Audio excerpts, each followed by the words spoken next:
क्या आपने कभी सोचा है कि मेरे इस मानवीय जीवन का क्या अस्तित्व है?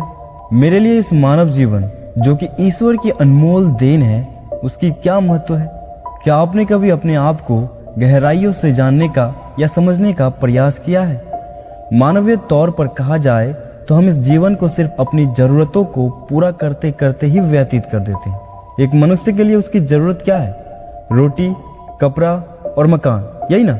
पर यह असल सत्य नहीं है। हर मनुष्य का जन्म इस धरती पर एक विशेष कारण से होता है, जिसे हम धीरे धीरे समय के साथ समझते चले जाते हैं। आइए हम जीवन के सत्य को एक कहानी द्वारा समझने की कोशिश करते हैं। एक गांव में एक बहुत बड़ा धनवान व्यक्ति रहता था। लोग उसे सेठ धनीराम कहते थे। उस सेठ के पास प्रचुर मात्रा में धन संपत्ति थी, जिसके कारण उसके सगे संबंधी, रिश्तेदार हमेशा उसे घेरे रहते थे। वे उन्हीं के राग अलापते रहते थे। सेठ भी उन सभी लोगों की काफी मदद करता था। तभी अचानक कुछ समय बाद सेठ को भयंकर रोग लग गया। इस भयंकर बीमारी का सेठ ने बहुत इलाज करवाया, लेकिन इसका इलाज नहीं हो सका। आखिरकार सेठ की मृत्यु हो गई। जैसे ही यमदूत सेठ को ले जाने लगे, तभी सेठ थोड़ी दूर जाकर यमदूतों से प्रार्थना करने लगे कि मुझे थोड़ा सा समय दे दो, मैं लौटकर तुरंत आऊंगा। सेठ लौटकर आया, चारों ओर नजरें घुमाई और वापस यमदूतों के पास आकर बोला, शीघ्र चलिए। यमदूत उसे इस प्रकार अपने साथ चलने के लिए तैयार देखकर चकित रह गए और सेठ से इसका कारण पूछा। सेठ ने निराशा भरे स्वरों में कहा, मैंने हेरा फेरी करके अपार धन एकत्रित किया था, लोगों को खूब खिलाया पिलाया और उनकी बहुत मदद भी की। सोचा था कि वो मेरा साथ कभी नहीं छोड़ेंगे।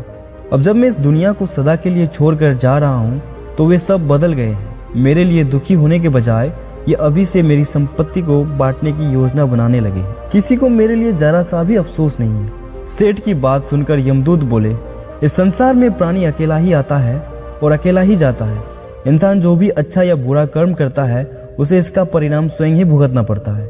हर प्राणी इस सत्य को समझता तो है, पर देर से। दोस्तों, हम इस बात को अपने जीवन में भी देख रहे हैं।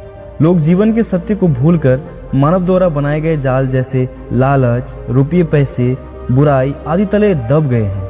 आप जो भोजन ग्रहण करते हैं वो पेट में 4 घंटे रहता है। जो वस्त्र पहनते हैं वो 4 महीने रहता है। लेकिन जो ज्ञान आप हासिल करते हैं वो आपके अंतिम सांस तक साथ रहता है और संस्कार बनकर आपकी अगली पीढ़ी तक पहुंचाता है। ज्ञान का बीज कभी व्यर्थ नहीं जाता। जो है जितना है सफल करते चलो। सफल करने से ही सफलता मिलती है। हर व्यक्ति को सकारात्मक तरीके से देखो, सुनो और समझो।